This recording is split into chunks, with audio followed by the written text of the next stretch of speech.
টিভিতে আপনারা দেখেছেন যে 35টা লোকের হুদিস নেই, 7-8টা লাশের তো ডিক্লেয়ার করেছে, কিন্তু আজকে 2 দিন 3 দিন হয়ে গেল 35টা লোক নেই, মানে 35টা লোক জীবিত জ্বলে গেল। মুখ্যমন্ত্রী একবার সেই পরিবারটির কাছে যায়নি, একটা ফোন পর্যন্ত করেনি, ওখানে একবার দাঁড়ায়নি পর্যন্ত। কত নির্মম মুখ্যমন্ত্রী! কল্পনা করতে পারে 35টা শ্রমিকের জান চলে গেল, রাজ্যের মুখ্যমন্ত্রী বেরো না, ওই পরিবারকে ফোন করে না, আর পশু পর্যন্ত কাঁদে, ওনার চোখে জল নেই। উনি কোথায় যান দৌড়ে? যখন আইপেকে ইডি হানা দেয় তখন দৌড়ে চলে যান। যখন ভাইপুর ঘরে ইডি যায় তখন উনি দৌড়ে চলে যান ঘরের মধ্যে। গরিবের ঘরে আগুন লাগলে মমতা ব্যানার্জি যাবে না। কারণ কি, আমি প্রথমে বললাম না, এখন ফটোগুলি দেখুন, উনি যেমন, ওনার ফটো তেমন হয়ে গেছে। এখন আর নিচের দিকে তাকায় না, মানুষের দিকে তাকানোর সময় নেই ওনার, এখন উনি উপরের দিকে তাকান।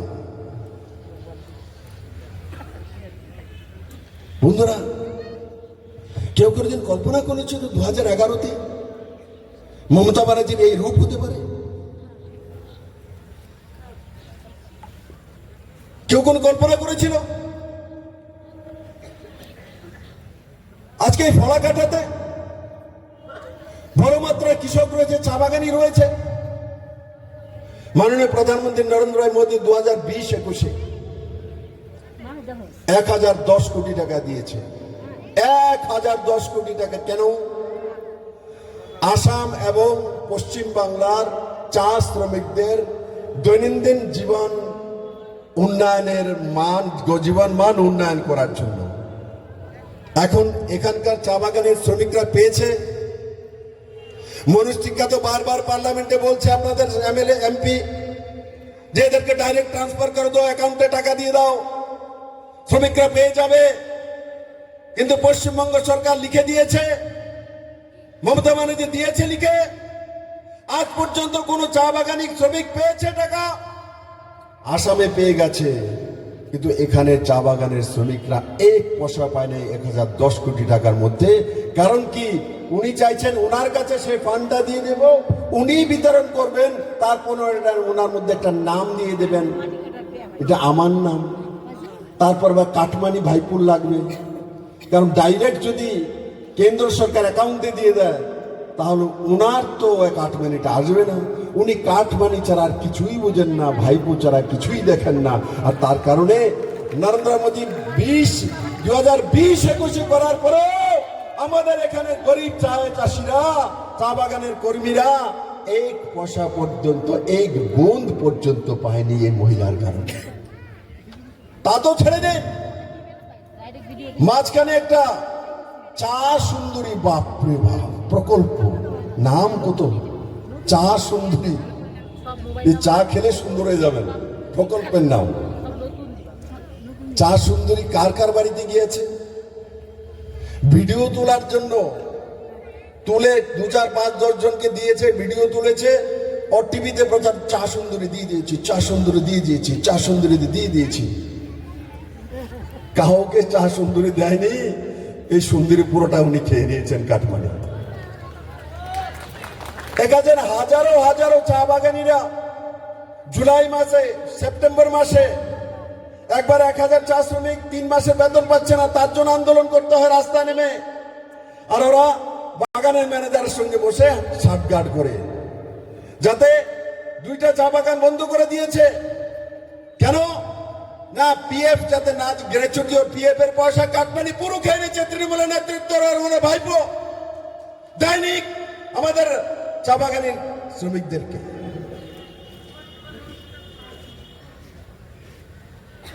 কি পেয়েছে পশ্চিমবাংলার মানুষ, কি চাইছে ওনার কাছে?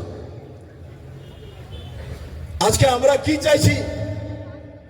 মানুষ এখন মমতা ব্যানার্জির কাছে চাকরি চায় না, মমতা ব্যানার্জির কাছে রাস্তা চায় না, মমতা ব্যানার্জির কাছে স্কুল চায় না। আমরা জানে, পশ্চিমবাংলার মানুষ জেনে গেছে উনি স্কুল দিতে পারবেন না, স্কুল বন্ধ করাতে পারবেন। উনি টিচার দিতে পারবেন না, টিচারে পয়সা খেতে পারেন। উনি রোজগার দিতে পারবেন না, ভাইপুকে রোজগার দিতে পারেন। উনি রাস্তা তৈরি করতে পারবেন না, ভাইপুর বিল্ডিং তৈরি করতে পারেন। বাংলার মানুষ বুঝে গেছে, বাংলার মানুষ একটা জিনিস চায়, সেটা নিজের মেয়েকে বাঁচিয়ে রাখতে চায়, তার মেয়ের ইজ্জত বাঁচাতে চায়। কারণ ডক্টর এমডি পাস মেয়ে আর যে করে যে চিকিৎসা করে কেউ গেলে তার দর্শন করে মেরে দেয়। ল কলেজের স্টুডেন্ট মেয়ে আইন পড়ছে, উকিল হবে, আপনাদের জন্য লড়াই করবে, বাঁচাবে, কানুন বানাবে, লড়াই করবে কোর্টে, তাকে দর্শন করে। দুর্গাপুরের মেডিকেল স্টুডেন্ট তাকে দর্শন করে। দর্শন করার পর কি বলে মুখ্যমন্ত্রী? রাত্রিতে 7টার পরে কেন বেরোলো? বেরোনো উচিত না। যদি মমতা ব্যানার্জির মা ওনাকে বলতেন রাত্রে 7টার পরে মমতা বেরিও না, উনি কি মুখ্যমন্ত্রী হতেন?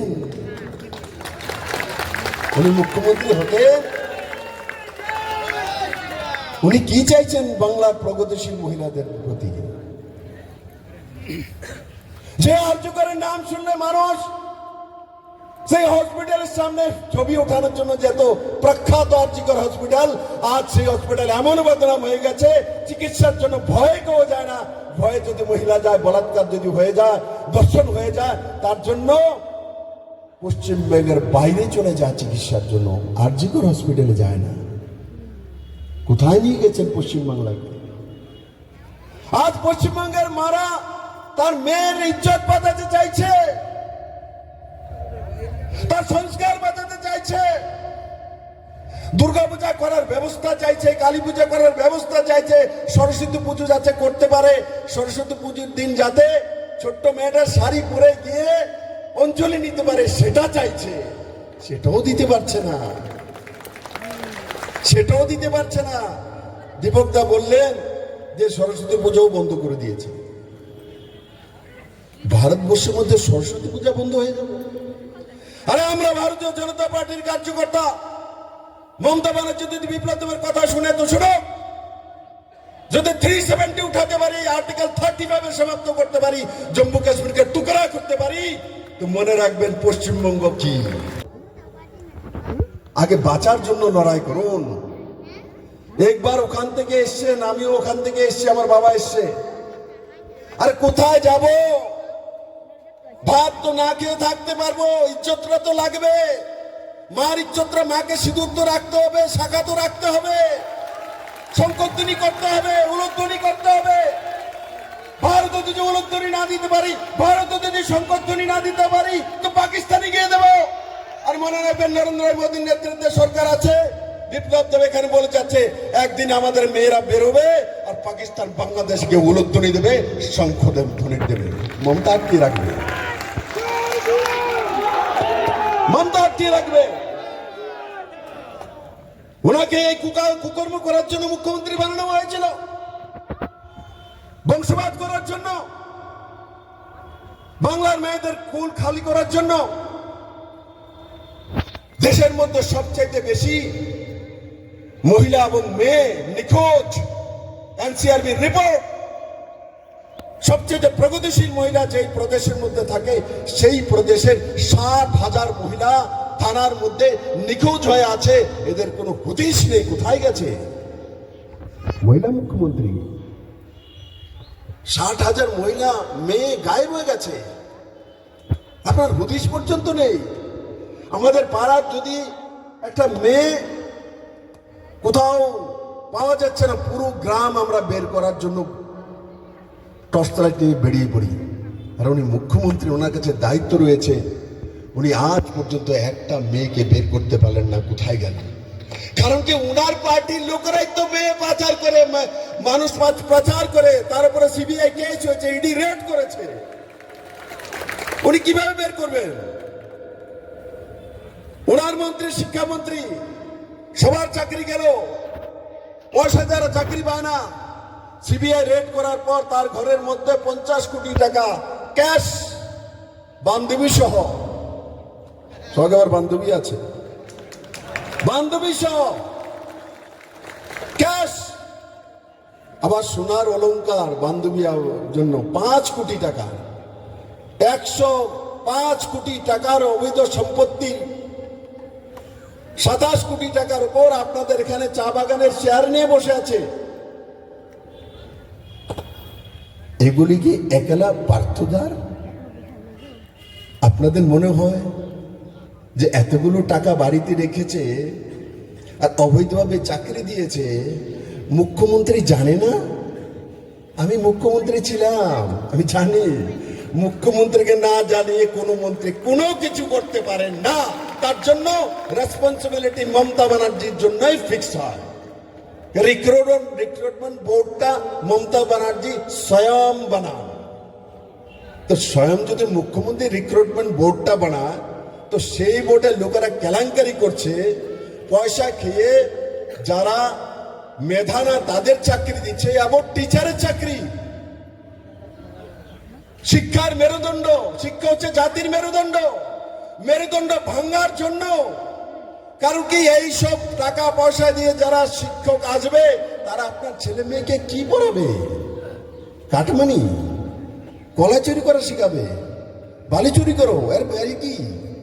যারা 15 লাখ 20 লাখ টাকা দিয়ে পেছনের রাস্তা দিয়ে চাকরি নিয়েছে, এরা তো আপনাকে অঙ্ক গণিত করাতে পারবে না, a স্কয়ার প্লাস b স্কয়ারের সূত্র জানে না। এরা তো কয়লা কিভাবে চুরি করে, গরু কিভাবে চুরি করে, কাঠমানি কিভাবে নিয়ে যা আর ভাইপুর কাছে পৌঁছে দেয়, এরাই তো চাকরিটা পেয়েছিল আর কোর্টের নির্দেশে চলে গেছে। পশ্চিম বাংলার মধ্যে, যে রাজ্যের মধ্যে ভারতবর্ষের প্রথম আধুনিক ইউনিভার্সিটি, এই দেশের প্রথম মানে আধুনিক ভারতে যেটা বলা হয়, সেটাতে প্রথম university Kolkata university, Visva Bharati, Kharagpur IIT, presidency college, বিদ্যাসাগরের জন্ম, রাজা রামমোহন রায় সতীদাহ প্রথা রোধ করেছেন এই ভূমিতে আন্দোলন করে মহিলাদের জন্য। বিদ্যাসাগর তার নিজের ছেলেকে বিধবা বিবাহ করে বিধবা বিবাহ প্রচলন করেন এই ভূমিতে। নেতাজি সুভাষচন্দ্রের জন্ম এই ভূমিতে। তোমরা আমাদের রক্ত দাও, আমি তোমাদের স্বাধীনতা দেব। ঋষি অরবিন্দ 17 বছর ছেলে দেশ স্বাধীন করার জন্য একবার বিদায় দে মা বলে ফাঁসির কাছে ঝুলে যাস। ক্ষুদিরাম বসু। এখন মমতা ব্যানার্জি বলেন, একটা তৃণমূল কংগ্রেসের একটা দেখলাম আমি ভিডিও বেরিয়েছে ওদের সং, লজ্জা হয় না? সবার আগে উনি, তারপর ওনার ভাইপুর ছবি আসছে, হেঁটে আসছে পেছন দিয়ে, মানে সূর্য যেমন আবহাওয়ে স্বয়ং দেবতা যাচ্ছে, আর তার পেছনে কে? প্রথম উনি হাঁটছেন, তারপর ওনার ভাইপু হাঁটছেন ভিডিওর মধ্যে, আর তারপর লজ্জায় মাথা কেটে যায় আমাদের। তারপরে বিবেকানন্দের ছবি, তারপরে রবীন্দ্রনাথের ছবি, মানে ভাইপু রবীন্দ্রনাথের আগে চলে গেছে, বিবেকানন্দের আগে চলে গেছে। ভীমরতি ধরেছে ওই মহিলাকে, বিনাশকালে বিপরীত বুদ্ধি। ভীমরতি ধরেছে পশ্চিমবাংলার মতো রাজ্যের মুখ্যমন্ত্রী উনি। ওই দিন একটা কারখানাতে আগুন জ্বললো, অফিসিয়ালি এখনো ডিক্লেয়ার হয়নি, টিভিতে আপনারা দেখেছেন যে 35টা লোকের হুদিস নেই, 7-8টা লাশের তো ডিক্লেয়ার করেছে, কিন্তু আজকে 2 দিন 3 দিন হয়ে গেল 35টা লোক নেই, মানে 35টা লোক জীবিত জ্বলে গেল। মুখ্যমন্ত্রী একবার সেই পরিবারটির কাছে যায়নি, একটা ফোন পর্যন্ত করেনি, ওখানে একবার দাঁড়ায়নি পর্যন্ত। কত নির্মম মুখ্যমন্ত্রী! কল্পনা করতে পারে 35টা শ্রমিকের